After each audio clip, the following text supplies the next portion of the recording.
잘 모르는 경우가 많아요. 그런데 이 블록체인에서 특히 코인 이 분야에서는 해시함수가 좀 중요합니다. 그래서 여러분들이 얘기를 하다 보면 해시라는 말을 많이 들어봤을 거예요. 그죠? 해시라는 말을 많이 들어봤을 텐데 그때는 뭘 모르고 다들 있었죠. 이제는 말을 하면 여러분들 알아들을 겁니다. 오늘의 핵심 내용은 해시함수를 얼마나 잘하냐. 이것이 중요합니다. 그래서 해시함수에 대해서 말씀드릴게요. 지난 시간에 뭐 했었죠? 자, 지난 시간에 메타데이터까지 했었어요. 메타데이터는 어디에서만 있어요?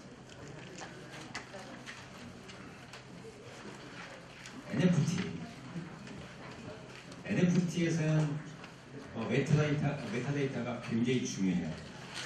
이제 앞으로 시간이 좀 지나고 나면 메타데이터가 다시 뜨긴 뜰 겁니다. 예전에는 다 여러분들을 힘들게 했던 NFT고 이 다음에 오는 NFT는 진짜일 가능성이 높다. 이제 한 번 지나갔어요. 한 번 휩쓸고 지나가서 이제 사람들이 그때는 뭐뭐로 다 당했죠. 근데 이제 그럴 때는 지났고 그런데 NFT가 나왔을 때 여러분들이 꼭 알아야 되는 건 메타데이터. 근데 이 메타데이터는 응용을 하면 STO나 RWA에서도 잘 활용을 할 수 있는 게 메타데이터였어요. 메타데이터는 좀 여러분들이 잘 좀 해보시고, 그래서 제가 지난 시간에 15개까지인가요? 10몇 가지 있었죠? 12가지인가요? 2가지. 네. 그 나머지는 제가 이제 뭐 따로 나중에 나와서 할 수도 있는 거라서 했었고요. 중요한 거는 NFT가 나왔을 때 이 메타데이터를 얼마만큼 잘 활용하느냐 이거에 따라서 여러분들이 좋은 작품이나 좋은 NFT를 구할 수 있는 좋은 방법 중에 하나예요. 그러니까 메타데이터는 잘 알아두시고, 그래서 제가 여기 이제 맨 14페이지 상단에 15가지를 해놨어요. 요거는 좀 많이 좀 해두시기 바랍니다. 그 다음에 이어서 이제 메타데이터에 사용되는 언어, 그래서 2가지가 있죠. HTML과 XML이 있는데, 이 2개는 조금 성격이 달라요. 자, HTML은 메타데이터를 표현하기 위한 목적으로 쓰이는 거고요.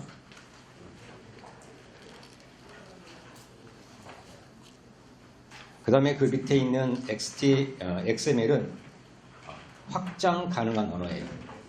그러니까 이걸 얼마만큼 그 NFT 이런 것들을 얼마만큼 더 확장해 갈 수 있겠느냐 할 때 이 XML을 쓰는 거예요. 그래서 HTML은 표현하기 위한 목적, 그 다음에 XML은 확장 가능한 언어다, 이렇게 보시면 될 거고. 자, 그런데 이제 XML을 보면 크게는 2개를 나와요. 헤드와 바디로. 헤드와 바디.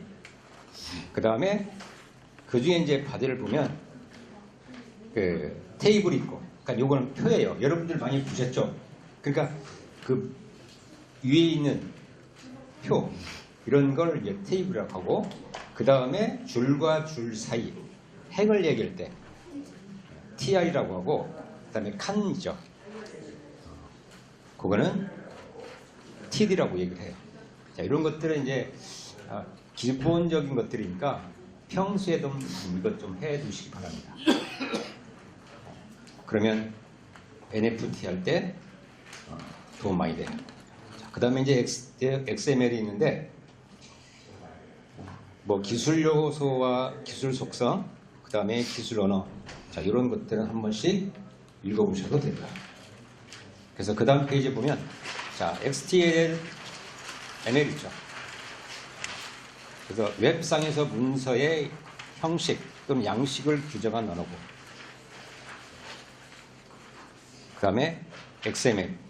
그래서 그 밑에 보면 표로 또 비교를 해 놨어요. 그래서 이것도 많이 참고를 해보시기 바랍니다. 그러니까 이거는, 이런 것들은 이제 NFT, 또 NFT뿐만 아니라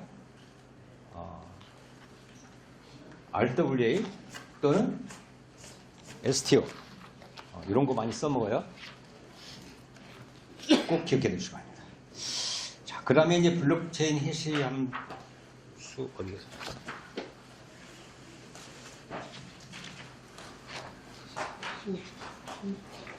16페이지. 진짜 중요한 거예요. 자, 해시 함수가 뭐예요? 임의의 길이를 가진 데이터를 입력해서 고정된 문자열로 출력하는 함수. 자, 그러니까 임의의 길이, 그러니까 길이는 입력되는 길이, 데이터의 길이가 길 수도 있고 짧을 수도 있어요. 그죠? 근데 출력되는 값은 똑같아요. 그러니까 아무리 긴 데이터를 입력해도 출력되는 데이터의 값은 똑같다. 그걸 뭐라고 그래야 돼요? 해시 값. 그걸 해시값이라고 해요. 자, 지난번에는 제가 이렇게만 하고 끝냈어요. 자, 근데 이게 이 말이 무슨 말인지 이해가 됩니다. 그래서 제가 고민을 했어요. 이걸 어떻게 설명을 해줘야 해시 함수, 해시값을 알 수 있을까? 자, 그래서 제가 그때 공간 써놨죠? 자, 이거 보세요. 자, 어떤 숫자를 3으로 나누거나, 3으로 나눴어요. 그러니까 나누기를 하면, 이건 사칙연산, 초등학교 4학년 때 배우는 거예요? 맞나요? 초등학교 4학년 때. 자, 지금 초등학교 4학년 수학책을 하는 거예요, 수학을. 자, 어떤 숫자를 3으로 나누면 몫이 있고, 그 다음에 나머지가 있죠.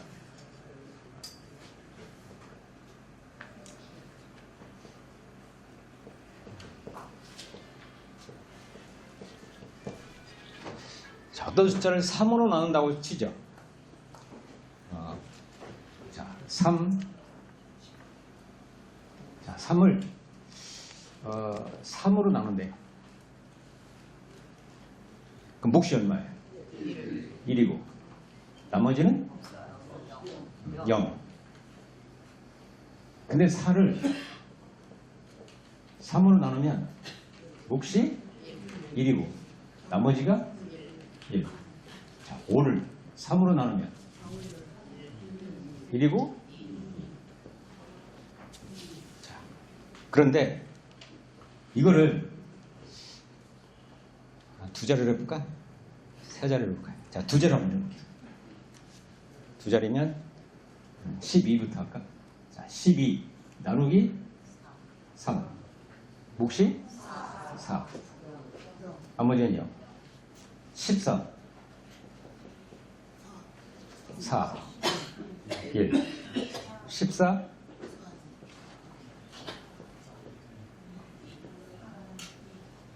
자, 지금 보세요. 이거는 한 자리예요. 이건 두 자리. 한 번 더 해볼까요? 100자리로? 100. 쉽게. 그냥 120. 나누면 40이죠. 나머지는요. 121. 똑같이 40. 42. 자, 지금 이거를 임의의 데이터, 그러니까 임의의 길이를 가진 입력되는 데이터라고 치면 이렇게 출력되는 값은 다 어떻게 나와요? 한 자리로 나오죠. 요거야. 알았죠? 다만 요것만 틀려. 그 나누기를 지금 3으로 했으니까 나머지가 0과 1과 2 세 개밖에 안 나오죠. 자, 어떤 숫자를 4로 나누면 나머지는 몇 개 나와요? 4개. 0, 1, 2, 3. 5로 나누면 0, 1, 2, 3, 4. 자, 똑같아요. 그러니까 입력되는 길이 임의의 길이를 가진 입력 데이터를 입력시켜서 출력되는 거는 근데 어떻게 해요? 다 한 자리다. 이거예요. 그러니까 어떤 데이터를 입력을 하고 나면 그 데이터에 출력되는 값은 다 한 자리 똑같다. 이렇게 나오는 거예요. 이해했죠? 이해됐어요? 그래서 어떻게 내가 설명을 해줄까 고민하다가 지난번에는 그냥 하고 넘어갔는데 근데 끝나고 나서 올라가서 혼자 가만히 생각을 해보니까 이해를 했을까? 고민이 되는 거예요. 그냥 혼자 고민을 해봤죠. 그럼 어떻게 하면 이해가 되게 할까? 저는 이과 출신이라서 이거밖에 못하겠더라고요. 그래서 어쩔 수 없이 이렇게 했어요. 이해됐어요? 네. 그래서 출력되는 값은 이렇게 나온다. 그래서 이 해식 값이 이래요. 이렇게.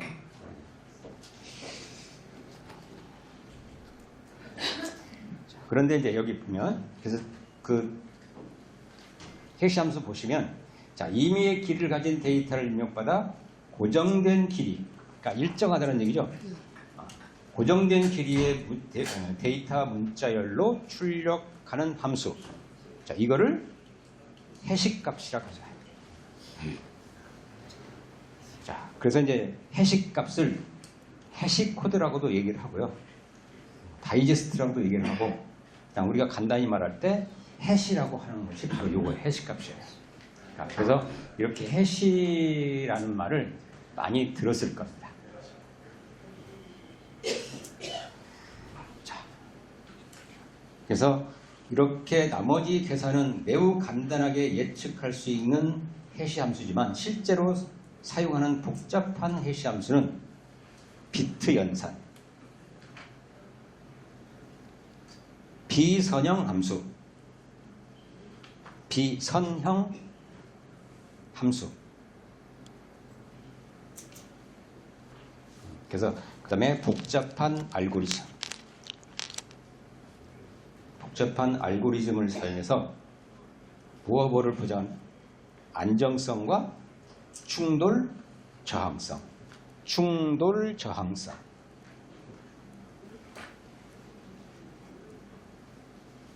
안정성과 충돌 저항성을 보장하며 더욱 완전한 데이터 변환을 수행한다. 그래서 우리가 예전에 이제 해시 충돌이라는 걸 한번 들어봤어요. 자, 충돌 저항성, 해시 충돌을 잘 일으키지 않는 특성을 의미한다. 근데 해시 충돌이 그 뒷장에 있어요. 그래서 해시 충돌이 일어나서 비트코인도 뭐 뚫린다 이 얘기를 하는 사람도 있는데 저는 아닌 것 같아요. 그러면 이미 비트코인이 사건이 엄청나게 일어났을 것 같아요. 그죠? 근데 그거 뚫렸다는 거 들어봤어요? 없어요. 오히려 그 거래소 같은 데서 뚫려서 뭐 해킹 당해가지고 털린 경우는 있었죠. 비트코인 뚫린 건 아니에요. 그러니까 지난번에도 제가 얘기했지만 이게 업비트인가? 업비트 하면 사건이 한 번 있었죠. 그때 비썸인가? 근데 그거는 전부가 다 거래소예요. 거래소는 지금 탈중앙화 거래소도 있지만 대다수가 중앙화 거래소예요. 그래서 해킹을 하면 뚫릴 수는 있어요. 거래소가 뚫리는 거지 비트코인이 뚫리는 건 아니고. 근데 그거를 그러니까 잘못 알면 블록체인이 안 뚫린다고 하는데 뚫렸다는 말을 해요. 거래소가.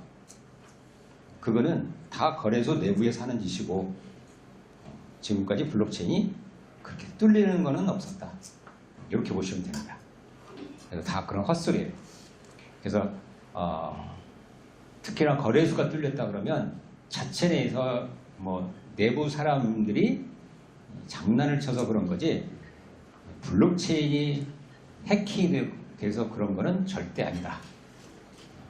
아셨죠? 자, 그 다음에 해시 함수의 특징이 있는데 이거를 이제 제가 설명해 드렸지만 해시 함수의 세 가지 특징 이렇게도 얘기하는 사람도 있고 그냥 해시 함수의 특징 이렇게 하는 것도 있는데 조금은 사실 같은 건데 해시 함수의 세 가지 특징 그러면 자 여기 그냥 2번 있죠. 단방향성을 평가하는 척도 이게 뭐라고 그랬어요? 역상 저항성 이게 있고요. 그 다음에 충돌 저항성 조금 전에 했죠? 그러니까 충돌 저항성은 그 다음 페이지에 보면 해시 충돌이라고 있어요. 그 다음 페이지에 보면 해시 충돌이라고 있는데 위에서 세 번째 줄 보면 자, 이거를 평가하는 척도 그러니까 해시 충돌 요거를 평가하는 척도 이거를 충동 저항성이라고도 얘기해요. 충돌 저항성.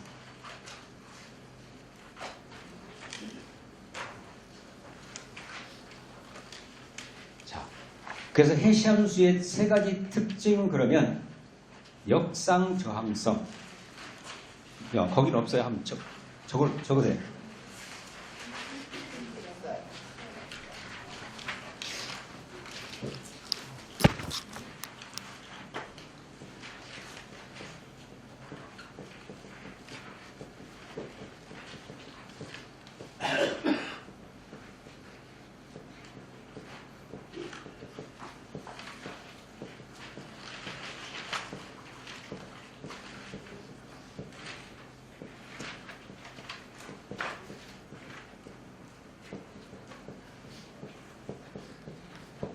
자, 이거예요.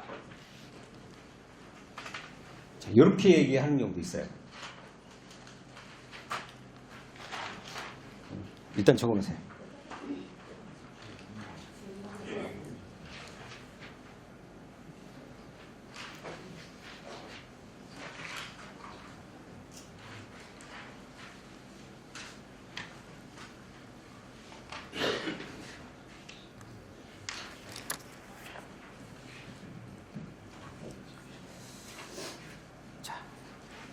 그래서 이렇게 해시 함수의 세 가지 특징, 역상 저항성, 충돌 저항성, 제2 역상 저항성 이렇게 세 가지로 말하는 사람이 있는데 자, 이걸 조금 더 그러면 저런 것들이 어떻게 나왔나 하는 거를 보여주려고 저는 따로 이렇게 써놨어요. 자, 단방향성 볼까요? 16페이지 해시 함수의 특징, 단방향성. 자, 여기 보면 자, 입력 데이터에서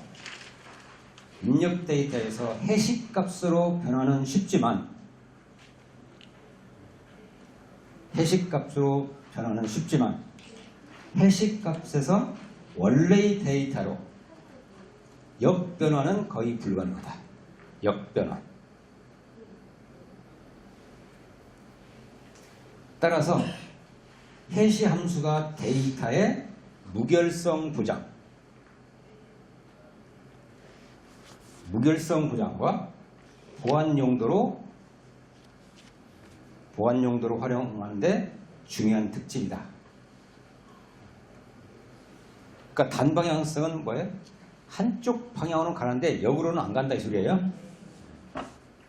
그 다음에 두 번째를 보면 단방향성을 평가하는 척도 중 하나가 역상 저항성이다. 그러니까 단방향성을 평가한 게 역상 저항성. 이게 핵심이에요. 그래서 역상 저항성이 우수하다는 건 어떤 해시 함수가 특정한 값을 출력하는 입력 값을 찾기가 어렵다는 얘기죠.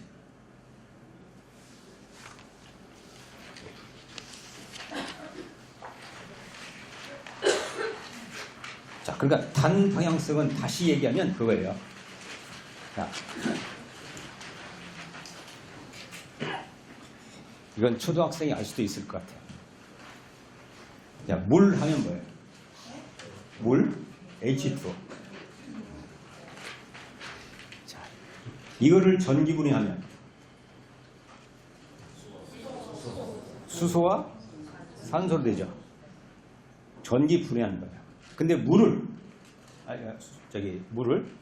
분해하면, 자, 근데 물과 수소를 갖다 했더니 뭐가 나와요? 물하고 수소가 있으면 뭐가 돼? 물이 되지. 자, 이런 건 뭐야? 자, 이렇게 둘 다 왔다 갔다 하는 경우 가역성이라고 그러죠. 근데 한쪽만 되고 한쪽은 어떤 안 돼.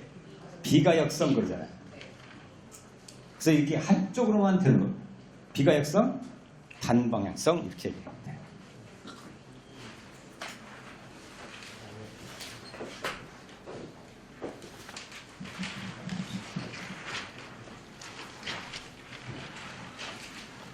이제 단방향성 이해하셨죠? 네. 그다음에 해시충돌. 자, 해시충돌은 그 두 번째 줄 보면, 자, 평가는 척도. 그러니까 해시충돌. 해시함수에서 서로 다른 데이터를 입력했는데도 데이터가 달라요. 입력되는 데이터가. 그런데 해시값이 똑같아. 이걸 뭐라고요? 해시충돌이라고 얘기해요. 그래서 자, 이거를 평가하는 척도를 충돌 저항성이라 한다. 충돌 저항성. 그래서 충돌 저항성이 우수하다는 건 해시 함수가 충돌하는 서로 다른 두 입력 값을 찾기가 어렵다. 그러니까 이것도 입력 값을 찾기가 어렵네요. 자, 그 다음에 제2 역상 저항성은, 자, 조금 전에 두 가지 다 했어요. 충돌 저항성과 역상 저항성이 복합적으로 작용하는 게 두 개가 다.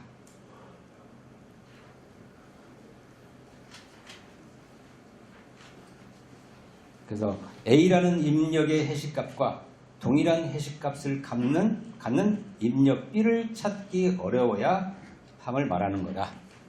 자, 이 정도. 자, 해시함수가 이렇게 세 가지 특징이 있는데,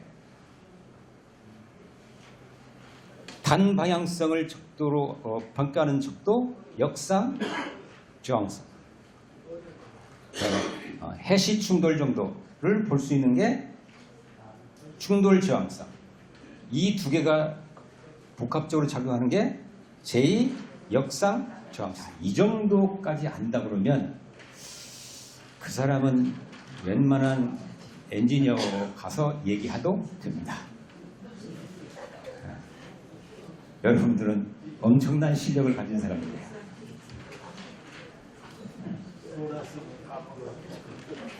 자, 근데 이제 문제는 여기를 끝나고 나가는 순간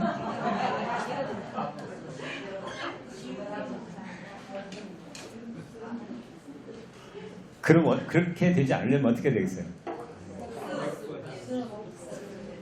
복습을 하셔야 돼요. 여기에 이제 젊은 친구들 내가 한번 테스트를 한번 해보려고요. 젊은 친구. 똑같이 해봐요? 똑같아요? 여기 몇 사람 있어요?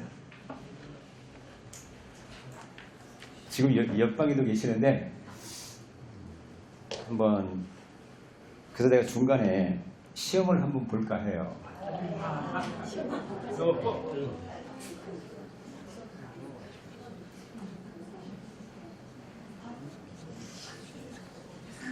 시험은 자주 봐야 실력이 늘니다. 시험을 본다고 해야 공부를 해요. 시험을 안 보면 공부를 안 합니다. 너무 잘 알죠? 이거 끝나고 나면 집에 가서 반드시 복습해야 됩니다. 하고 아셨죠? 그럼 내일 대답해놓고 집에 가면 그냥 저쪽에 하나 던져놓고 어디 있는지 몰랐다가 월요일날 오려고 한 어디 있냐 이 책이 이렇게 찾죠. 그러시면 실력 안 늘어요. 아시죠? 그러니까 한 번쯤은 복습하시면 정말 많이 늘어요. 그러니까 그거는 저는 그러거든요. 일본 사람 없죠. 일본 사람들이 머리가 좋은 건 아니에요. 우리나라 사람들이 머리가 좋아요. 그래서 사기를 많이 쳐요. 좀 좋은 데 사용해야 되는데 좀 안 좋게 사용을 해요. 그래서 여러분들이 조금만 노력하면, 그러니까 조금만 부지런하면 잘할 수 있어요. 근데 안 해서 그래요. 그러니까 저는 그러거든요. 공부를 잘하고 못하고 이거는 머리가 좋고 나쁘가 아니라 내가 얼마만큼 노력하느냐에 달려있어요. 근데 이제 학생들이 그런데 이제 좀 그래서 수포자가 나가는 게 난 이해가 안 돼요. 학교 다닐 때 수학 포기한 사람.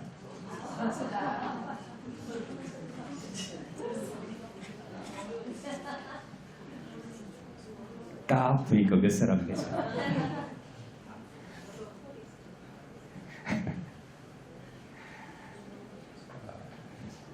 저는 학교 다닐 때 수학 때문에 학원 다니는 걸 이해를 못했어요. 저는 혼자 공부했어요.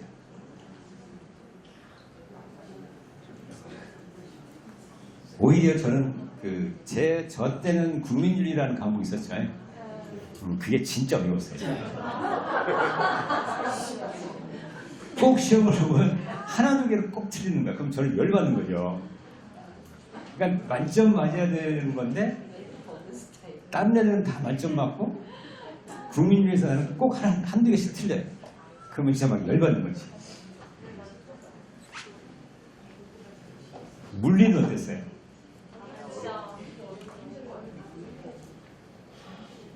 자, 수학을 포기한 사람은 수포자. 물리를 했더니 누가 갑자기 재물포래요. 그게 무슨 말인가? 선생님이 하도 어렵게 가르쳤나 봐요. 쟤 때문에 물리를 포기했다.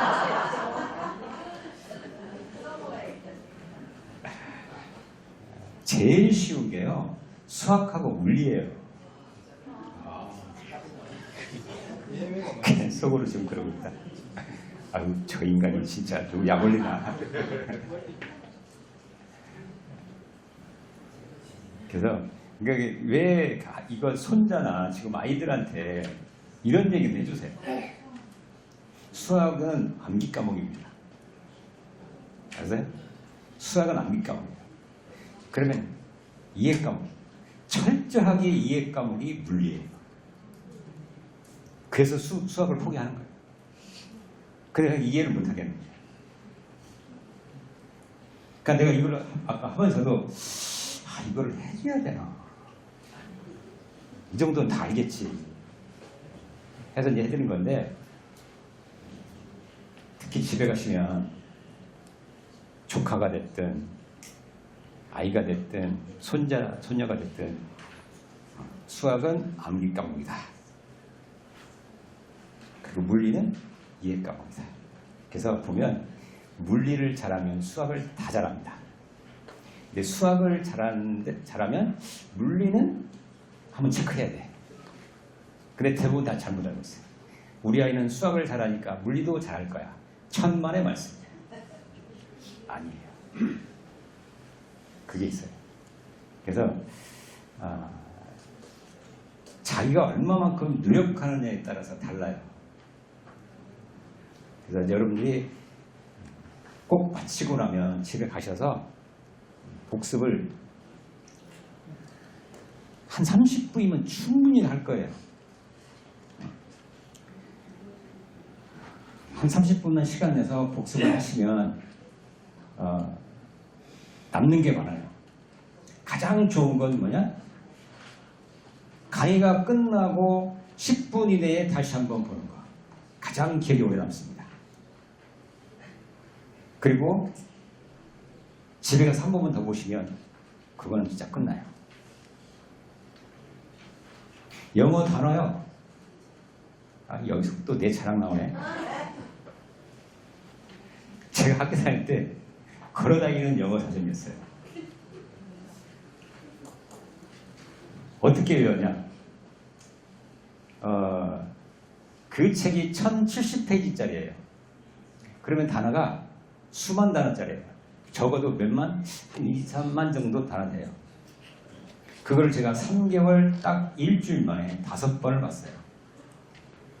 그러고 난 다음에는 영어 사전이 필요 없더라. 근데 이것도 그러니까 공부하는 방법이에요. 그래서 저 혼자 개발한 거예요. 그 다음부터는 영어 사전이 필요 없어요. 저희가 학교 다닐 때는 콘사이스라고 뭐 단어 사전 이랬어요. 그럼 매일 들고 다녀야 돼요. 제가 그렇게 하고 나서 그 사전을 제가 안 갖고 다녔어요. 자, 그거 방법을 얘기를 하면 좀 기니까. 내 손녀, 아들, 딸들이 영어 공부를 좀 잘하게 하고 싶다. 저한테 오시면 제가 다 가르쳐드려요. 저는 경험을 했어요. 그래서 아까도 얘기했지만 그냥 걸어다니는 영어 사전. 누가 하나 딱 내가 그 책을 딱 피고 끝나고 나서 친구한테 줬어요. 아무 페이지나 네가 펴서 물어봐.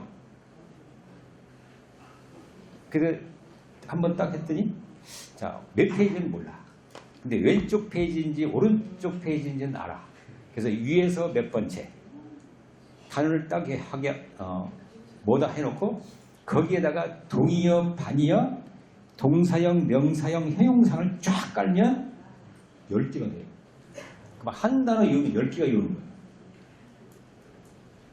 근데 처음에 얘가 그러더니 어쩌다 하나 했겠지. 또 2번, 3번, 4번 하니까 와, 너 어떻게 했냐. 그래서 제가 그 사전을 안 갖고 다녔어요. 그러니까 이건 공부하는 방법이에요. 이것도 마찬가지예요. 내가 어떻게 공부하느냐에 따라서 실력이 확 느는 사람이 있고 해도 안 느는 사람이 있어요. 그래서 그 친구가 그 다음부터는 저를 인정했죠. 워킹 딕셔너리 이러면 아니 진짜 그렇게 돼요. 그러니까 공부하는 방법이에요. 그러니까 우리나라 사람들은 머리가 괜찮기 때문에 내가 어떻게 공부를 하냐에 따라서 실력이 확 늘어버려요. 제가 이거를 왜 이렇게 해주냐면 이 정도 이제 나중에 공부를 하시고 이제 코인 분석보다는 나중에 제가 얘기를 해드릴 거예요. 코인 분석도 좋은데 지금은 이제 조금 바뀌었어요. 그것도 제가 말씀드릴 거예요. 근데 이거는 기본이에요. 근데 기본이 안 돼 있는데 무슨 코인 분석을 한다고. 그래서 이거 지금 배우는 것들을 잘 이렇게 다듬어서 내 것화시키면 그 다음에 내가 이제 코인 분석하고 내가 어떤 코인을 선택을 할 때 도움이 많이 되는 거예요. 그래서 제가 이 얘기를 해드리는 거예요. 제 자랑하려고 한 게 아니라 제 자랑은 그냥 끼어 사는 거고. 그래서 이제 나중에 가면 그만큼 자기가 이제 보는 눈이 달라져요. 제가 그 미팅할 때 그 얘기 한 적도 있어요. RWA가 등장하게 된 배경이 뭐냐. 제가 그거 알았겠어요? 저도 공부를 하다 보니까 이게 이래서 나올 수밖에 없었네.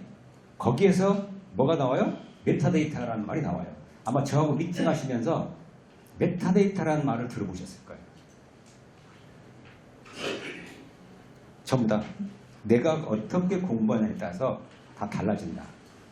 그래서 집에 가서 가능하시면 끝나고 난 다음에 한 5분간 바로 그 자리에서 하는 것도 좋고, 진짜 근데 그게 안 되겠어. 그러면 집에 가서라도 반드시 한 번씩 좀 복습을 하시고 또 중간에 한 번쯤 뭐 복습하셔도 괜찮고 그러면 이게 끝나고 났을 때는 누구하고 가서 같이 이 얘기를 할 때도 그때는 내가 달라져요. 좀 잘난 척을 해도 돼. 근데 그 상대방은 내가 한마디 단어 어떤 용어 하나를 쓸 때마다 그 사람이 놀랄 수도 있어요. 너 어디 가서 왔니? 이렇게. 그래서 여러분들이 좀 복습을 꼭 해주셔야 됩니다. 아셨죠? 네. 자, 그 다음에 이제 어디까지 했죠? 괄호 그 세 개 있죠. 지금 얘기한 거 그거예요. 역상저항성, 충돌저항성, 제2 역상저항성. 이것은 암호화 해시함수의 안정성을 평가하는 요소다. 그래서 해시함수가 정말 중요한 게 그거예요. 그래서 해시함수를 갖고 또 뭐를 또 검증할 때 쓰죠? 무결성. 나중에 또 나와요. 자, 그 다음에 이제 보죠. 고정된 결과값 길이. 해시함수는 항상 뭐의 결과값을 출력하죠? 위에서 했어요. 일정한 길이. 해시함수는 항상 일정한 길이의 결과값을 출력한다. 우리 해시함수 할 때 했잖아요. 조금 전에. 고정된 길이 또는 일정한 길이 출력한다. 즉 입력 데이터 길이가 달라도 뭐를 갖기 때문에 일정한 길이의 해시값, 일정한 길이의 해시값, 일정한 길이의 해시값을 갖기 때문에 블록체인과 같은 분산 시스템에서 데이터의 일관성과 효율적인 처리를 보장하는 데 유용하다. 자, 그 다음에 따라서 데이터의 유변조를 확인할 때 뭐만 비교하면 돼요? 데이터의 해시값만 비교하면 됩니다. 해시값만 비교하면 확인할 수 있고 이러한 검사 방법을 데이터의 무결성 검사라고 한다. 무결성 검사. 자, 지금 이런 것들이 해시함수에서 다 나왔던 내용이에요.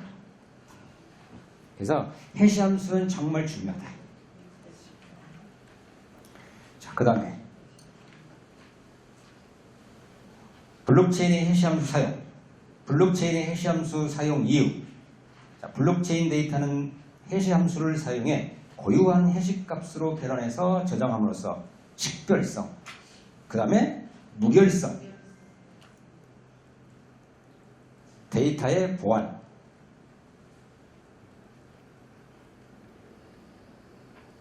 데이터의 보안.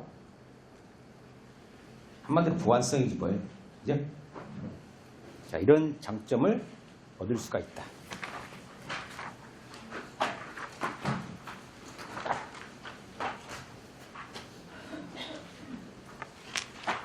자, 그러면 이제 우리가 특히 코인에서 블록체인 해시함수의 활용. 첫 번째가 트랜잭션 해시가 있고요. 그 다음에 블록 해시. 그 다음에 머클트리가 있어요. 트랜잭션 해시 볼까요? 자, 트랜잭션은 해시함수를 거쳐 일정한 길이의 해시값으로 전환된다. 이를 통해 식별이 쉬워지고 트랜잭션 데이터가 변경되면 무엇도 변경돼요? 해시값도 변화됩니다. 그래서 해시값도 변경 때문에 뭐를? 무결성을 확인할 수 있다.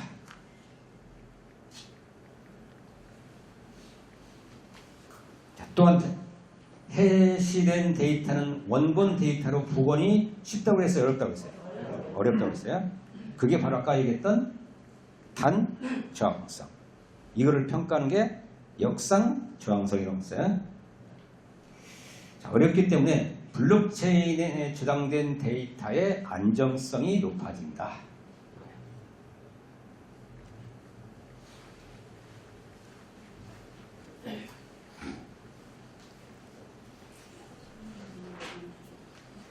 블록 해시.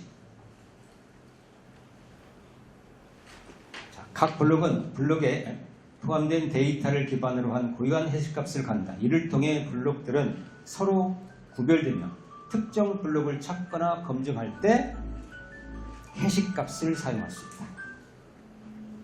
또한 각 블록의 해시를 계산할 때 이전 블록의 해시값도 포함되어 무결성을 보장한다. 그래서 그 밑에 표를 한번 보세요. 이전 블록 해시가 있죠? 이거예요. 바로 이 앞 단계에 있던 블록이 있겠죠? 그거의 해시값이 그 다음 블록에 나타나는 거예요. 이게 똑같아야 되죠.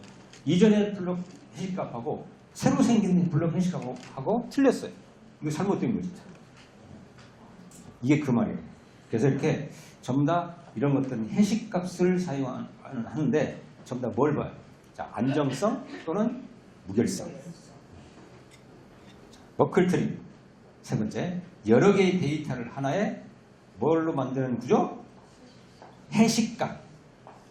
해시값으로 만드는 데이터 구조다. 자, 지금 여기에 나온 게 실제 블록에 나타나는 것들이에요. 비트코인 채굴 하거나 할 때 이 내용이 똑같아요. 제가 그래서 일부러 여기 놓은 거예요. 그래서 처음에 딱 블록을 보면 이 다음 블록이 끝나고 그 다음 블록 딱 생기죠. 그럼 여기 나타나기 시작을 해요. 그래서 이전 블록의 해시값 32바이트짜리예요. 자, 타임 스탬프라는 게 있고 머클루트는 맨 나중에 생겨요. 왜냐? 그 밑에 있죠. 블록 헤더. 그러니까 밑에 있는 그림 있잖아요. 요게 정리가 되는 거예요. 그래서 밑에서부터 올라오죠. 자, 해시 0, 해시 1, 해시 2, 해시 3. 자, 해시 0와 해시 1이 합쳐지면 해시 0, 1 이렇게 돼 있죠. 자, 두 번째와 세 번째도 역시 묶여져요. 그 다음에 맨 위에 꼭대기 올라오는 게 루트 해시. 이걸 머클루트라고 해요. 이것이 다 정해진 게, 그러니까 이게 만들어지면 어디 가요? 그 위에 있는 이전 블록 해시 옆에 뭐가 있어요? 머클루트 있죠. 거기에 기록이 되는 거예요. 이게 다 참어. 알았죠? 그러니까 이거를 고칠 수 있어요, 없어요? 못 고치는 거예요. 이거를 고치려면 전 세계에 있는 노드들 몇 프로? 51%를 고쳐야 돼. 그래서 이거를 51% 공격이라고 하는 게 바로 그거예요. 그러면 바뀔 수 있어요. 근데 그런데 그거 언제? 못 바꾸지. 이해되세요? 네.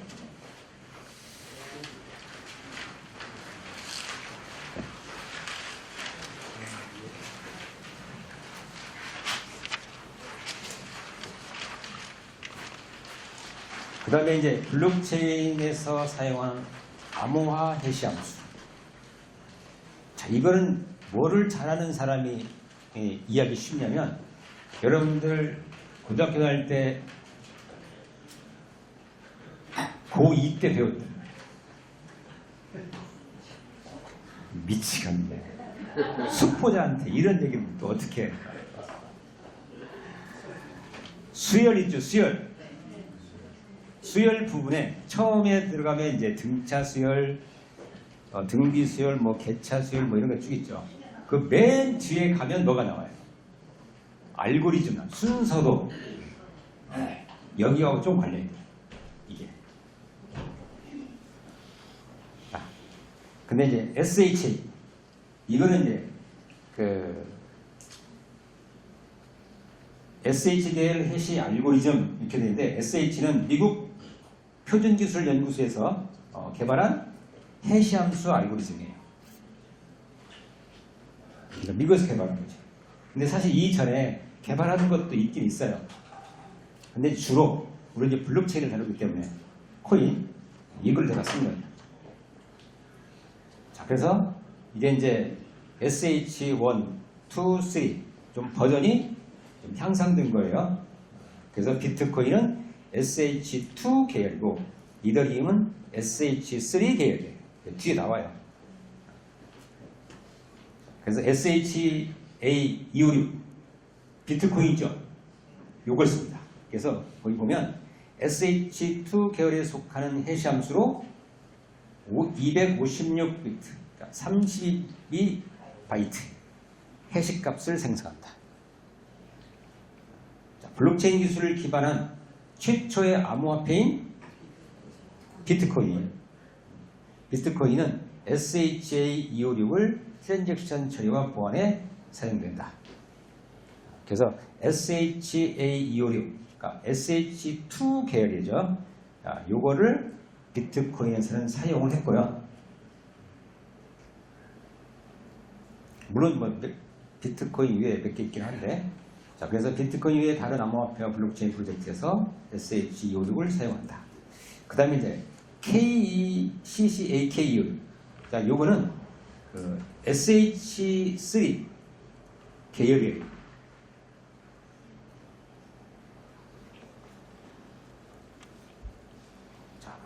KECCAK 해시함수의 한 변종으로 256비트, 32바이트의 해시값을 생성하는 알고리즘이다. 원래 이것도 미국 표준기술연구소에서 개발한 거고요. 자, 이거는 이제 그래서 SH3로 선택된 공개 해시함수다. 이건 어디에 사용했다고요? 이더리움. 또한 이더리움에서 사용하는 해시함수로 스마트 계약 실행, 트랜잭션 처리하는데 이 함수를 사용한다. 그래서 블록체인 데이터에서 무결성 검증 그리고 보안, 무결성 검증, 보안 관련 기술에 사용하고 있다. 자, 근데 제가 옛날에 그 얘기했어요. 이더리움이 뭐에 약하다? 보안에 약하다. 근데 이 알고리즘은 어찌 보면 그 SH2는 비트코인이고 SHA가 3가 이더리움인데, 그러면 이렇게 버전이 올라가면 기술은 더 좋을 것 같잖아요. 근데 비트코인은 해킹한 사건이 없는데 이더리움은 내가 보안에 좀 취약하다. 왜 그럴까?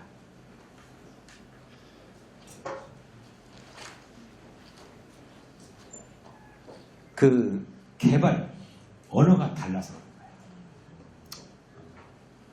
그러니까 언뜻 보면 이더리움이 더 나을 수도 있다는 생각을 할 수 있어요. 그러니까 비트코인보다는 이더리움이 신버전이잖아요. 그런데 해킹이 될 수도 있다. 가능할 수도 있어요. 근데 그게 왜 그러냐면 쓰는 개발 언어가 틀려요. 비트코인은 뭐라고 그랬어요? 지난번에 들었던 분 질문 들어갑니다. 누구한테 할까?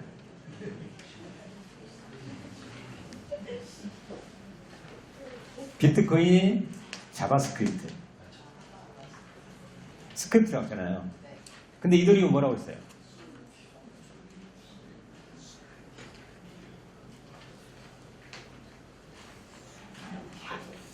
이쪽에서 한번 질문해볼까? 솔리디티.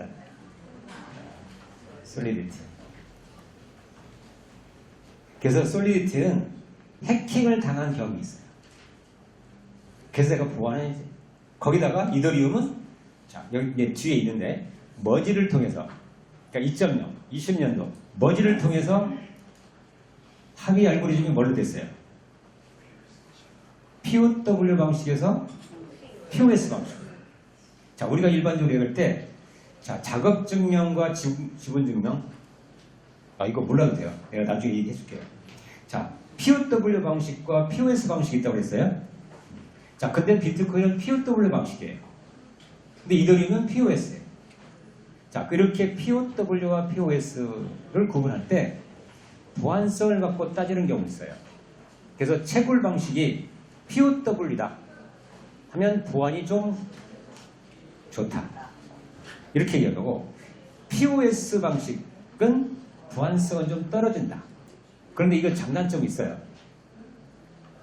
속도는 POS 방식이 좀 빠르다.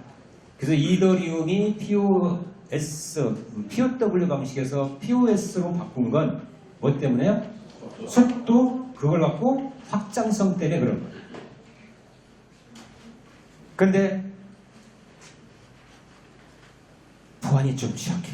그래서 이걸 뭐라고 얘기하냐? 자, 블록체인의 세 가지 핵심이 뭐예요? 블록체인 세 가지 핵심.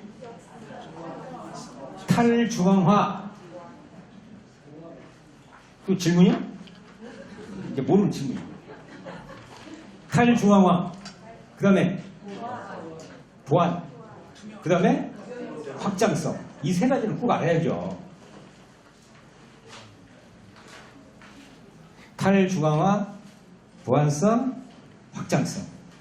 이거를 갖고 우리가 뭐라고 했냐면 블록체인의 트릴레마라고 얘기하는 거예요. 이거 뒤에 나와요. 그러니까 두 가지는 만족이 되는데 한 가지가 안 돼. 그러니까 이더리움으로 치면 자, POW 방식에서 POS를 갔어요. 자, 탈중앙화예요. 근데 머지를 통해서 확장성은 됐는데 보안이 약해. 근데 비트코인은 탈중앙화 됐어요. 보안성은 좋은데 속도가 안 나. 그래서 이걸 이제 속도를 늘리는 건 이제 확장성 때문에 그런 거예요. 이게 안 되는 거예요. 그래서 이 세 가지를 뭐라고 하냐? 블록체인의 트릴레마라고 얘기하는 거예요. 트릴레마. 딜레마 있죠? 곤경에 빠지다. 세 가지가 합치는 경우. 그래서 이 세 가지가 블록체인의 트릴레마, 그러면 탈중앙화, 보안성, 확장성 이거예요. 그러니까 세 가지는 다 만족을 못 시키더라. 이거예요.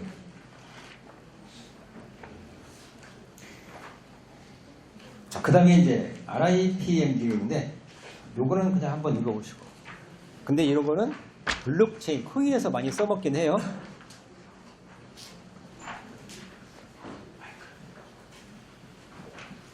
자,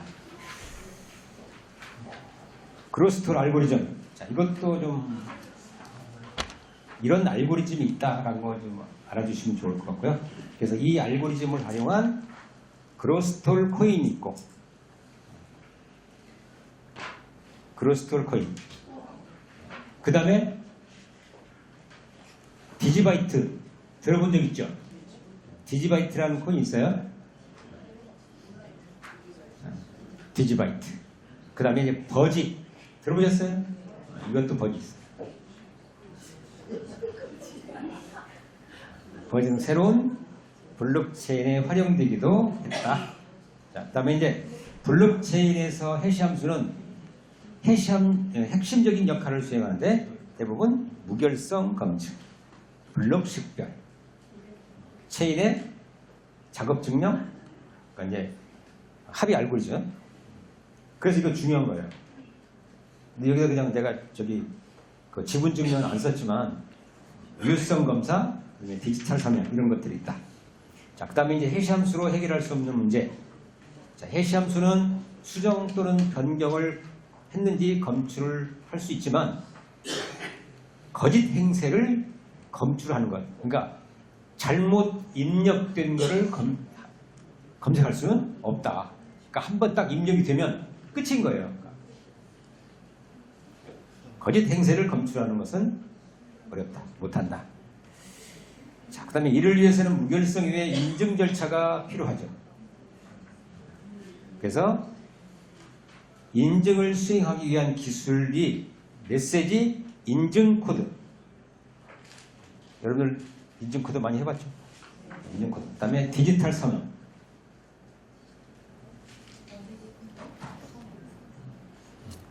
디지털 서명입니다. 인증 코드와 디지털 서명. 그 다음에 이제 암호화 알고리즘의 두 가지 방식. 대칭키를 암호화하는 방식이 있고 비대칭키를 암호화하는 방식이 있다.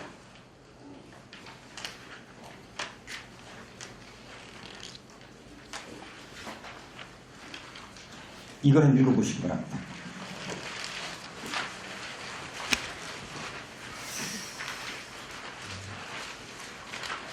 자, 그래서 21페이지 맨 위에 단점이 있죠. 송신자와 수신자가 키를 공유해야 하기 때문에 보안이 취약하다. 그래서 확인, 인증만 가능하고 무결성 보장에 어려움이 있다. 그래서 활용, 문서의 암호화에만 사용되는 거예요. 문서의 암호화. 그리고 진짜 배기는 여기 비대칭키, 공개키 암호화 방식, 요거를 많이 사용한다.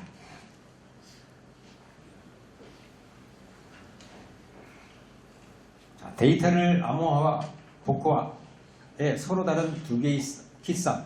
자, 개인 키와 공개 키를 이용한다. 이건 두 가지 방식이 있어요. 자, 공개 키로 암호하고 개인 키로 복호하는 방법. 그리고 개인 키로 암호하고 이거 틀렸다. 못하다. 공개 키로 복호하는 방법. 두 번째 있죠. 자, 개인 키로 암호하고 개인 키가 아니라 공개 키예요. 공개 키로 복호화하는 방법.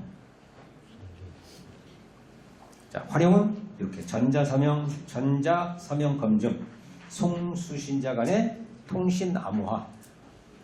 자, 쭉 한번 읽어보시기 바랍니다. 중요한 건 세 번째만 보시면 되겠어요. 공개 키 암호화 방식은 체계적으로 활용하는 것이 PK예요. 공개 키 인프라. 이거는 나중에 한번 더 제가 해드릴게요. 자, 그 다음에 이제 레이어. 자, 레이어도 지금 많이 써먹는 얘기예요. 자, 지금 왜 레이어를 이용하냐면 속도가 느리잖아요. 또 확장성 때문에 그래요. 그래서 레이어 1, 레이어 2, 레이어 3까지 나왔죠. 자, 그건 전부가 뭐냐? 속도. 그거에 따라서 확장성이 있기 때문에. 참고로 제가 말씀드리면 그 블록체인의 메인 네트워크는 사실 레이어 1이에요. 자, 그 다음에 레이어 2나 3는 바로 무엇 때문에요? 확장성과 관련입니다. 근데 이제 이더리움이 지금은 레이어 1, 레이어 2라고 얘기를 하지만 예전에 이런 말이 들어왔어요. 샤딩이라는 말 들어보셨죠? 그러다가 그때쯤 이게 나올 때쯤에서 라이트닝 네트워크, 라이덴 네트워크, 사실은 이게 레이어 2 역할을 하는 거예요. 근데 더 웃긴 건 라이트닝 네트워크나 라이덴 네트워크가 똑같은 말이야. 단지 라이트닝 네트워크는 비트코인에서 썼던 용어고 라이덴 네트워크는 이더리움에서 썼던 용어예요. 근데 하는 역할은 똑같다. 근데 이제 지금 이 시간이 지나서 그게 다 레이어 2라는 걸로 진행한 거죠. 그걸 미리 이제 말씀드리려고. 그 다음 봅시다. 자, 레이어. L1 아래에서 실행되는 블록체인 인프라 역할을 한다. L0를 기반으로 만든 L1은 L0 생태계를 통해 다른 네트워크가 데이터를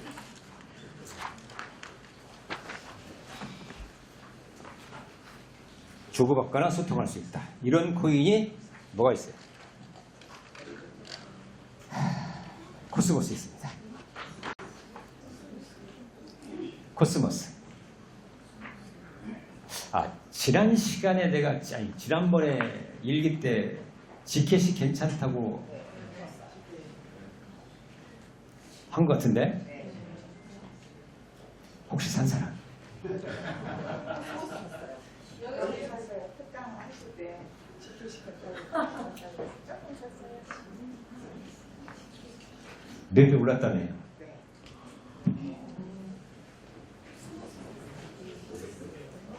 그러니까 제 말을 제가 강의할 때 가끔 잘 들어오니까요.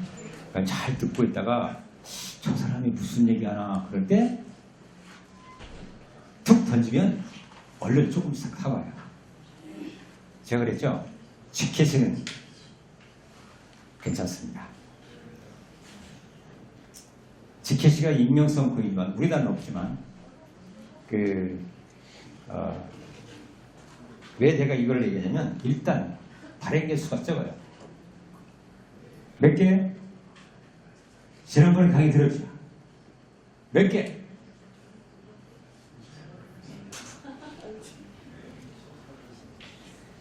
비트코인보다 작아.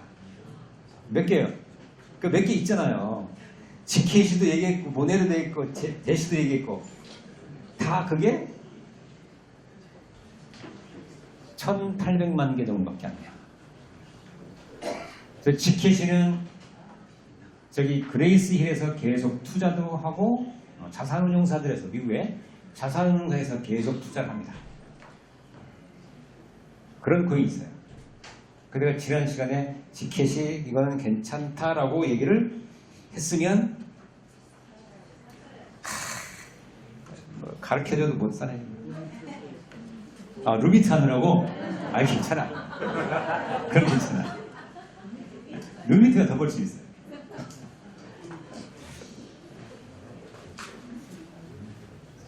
코스모스도 괜찮은 거고. 자, 폴카닷, 자, 코스모스, 폴카닷, 아발란체.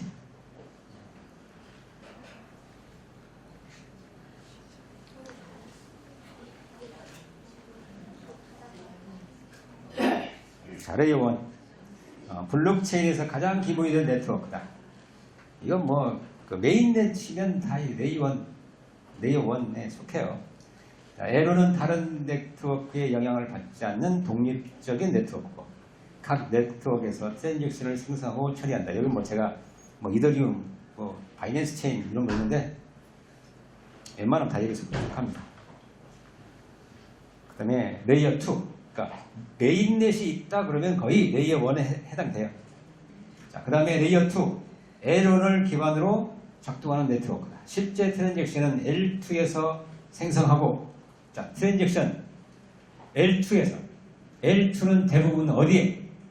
블록체인 내부일까요? 밖일까요?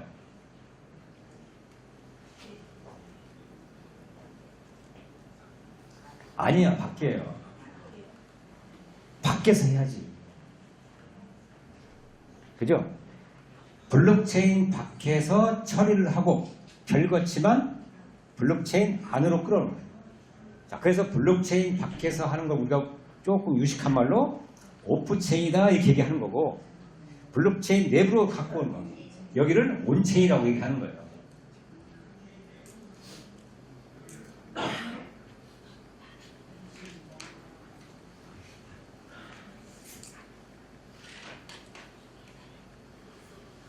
이해했죠? 그래서 이제 그러니까 이 레이어 2라는 말이 다시 말해 아까도 얘기했지만 속도, 확장성 때문에 이게 나옵니다. 시작합니다. 이렇게 보시면 돼요. 그래서 L2에서 생성하고 처리한 뒤 이를 압축한 값만 메인 체인 L1에 기록이 되는 거예요. 그러니까 L2, 그러니까 레이어 2는 어디? 오프체인에서. 따라서 L1에서 모든 트랜잭션을 처리하는 것보다 더 많은 양의 데이터를 빠르게 처리할 수 있고, 그럼 어떻게 되겠어요? 블록의 크기가 그렇게 크지 않아도 되겠죠. 그래서 비트코인 한계가 거기서 오는 거예요.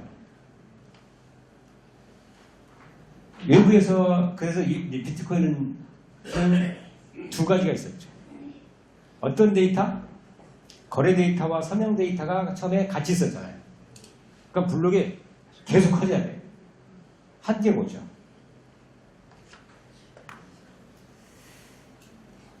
자, 시간이 다 되었고, 자, 레이어 2. 자, 얘로 뭐가 있어요? 폴리곤, 옵티미즘,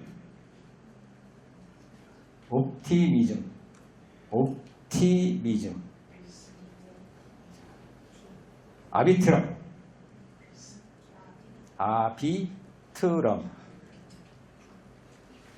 여기까지만, 여기 레이어 3까지만 할게요. 자, 가로만 닫을게요. 가로 뭐야? 탭. 그래서 L2를 기반으로 만들어진 애플리케이션 레이어로 유저가 실제로 사용하는 탭을 의미한다. DAPP. 그게 바로 유니스왑과 메이커다오. 유니스왑, 메이커다오. 메이커다오.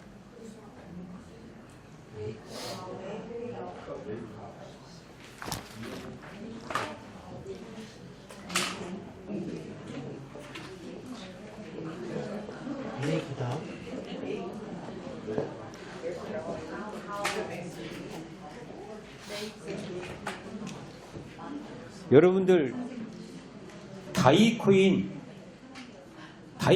여기서 만든 거예요. MKR도 여기서 만든 거예요. 이 다이는 뭐야? 스테이블이고. 오늘은 여기까지. 다음 시간에 사이드 체인을 할게요. 오늘 수고하셨습니다.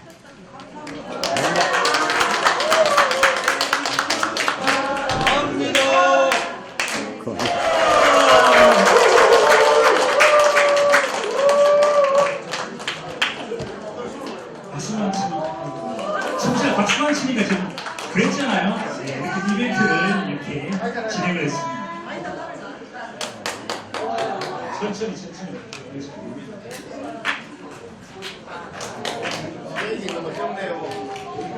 자, 박수 치시고, 수고하셨습니다. 네, 감사합니다, 여러분.